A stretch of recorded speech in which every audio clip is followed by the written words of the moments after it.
জাপানের সুনামির সতর্ক সাইরেনের মতো মিরপুরে বেজে উঠেছিল নাহিদ রানার স্পিড অ্যালার্ট। মিরপুরে প্রথম ওয়ানডেতে বল হাতে ব্যর্থ নাহিদ রানা দ্বিতীয় ওয়ানডেতেই দেখালেন নিজের চেনা রূপ। এদিন নাহিদ রানার গতির ঝড়ে লন্ডভন্ড ব্ল্যাক ক্যাপসদের batting order. Bowling figure 10 over 32 run 5 wicket, ক্যারিয়ারের সেকেন্ড ফাইফার। তবে শুধুমাত্র উইকেট বিবেচনায় এই ম্যাচে নাহিদ রানার ইম্প্যাক্ট বর্ণনা করা অসম্ভব। দেশের ক্রিকেটে তো বটেই, বিশ্ব ক্রিকেটেও পেস ইউনিটের নয়া কারিগর বদ্বীপের এই স্পিড স্টার। একটু কি বাড়িয়ে বলা হচ্ছে? একদমই না। নমুনা তো চোখের সামনেই।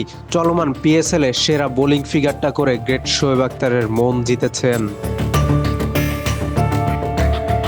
দ্বিতীয় ওয়ানডেতে নিউজিল্যান্ডের বিপক্ষে যে 5টি উইকেট পেয়েছেন তার কোনোটার গতি ঘন্টায় 140 কিলোমিটারের কম ছিল না। এমন গতিময় পেসার যা দেশের ক্রিকেটে কখনোই ছিল না। সিরিজের প্রথম ওয়ানডেতে 1 উইকেট নিতে খরচ করেছিলেন 65 রান।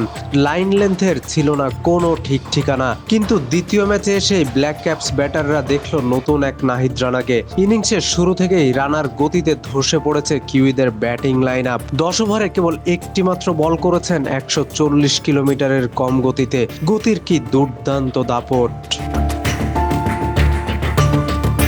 শুধু কি পেস আর বাউন্স, নাহিদ রানার রয়েছে গুরুত্বপূর্ণ সময়ে উইকেট তুলে নেয়ার ক্ষমতা। এভাবে চলতে থাকলে বিশ্ব ক্রিকেট একাই শাসন করবে বদ্বীপের এই স্পিড স্টার নাহিদ রানা। কাউসার আলী, প্রতিদিনের বাংলাদেশ।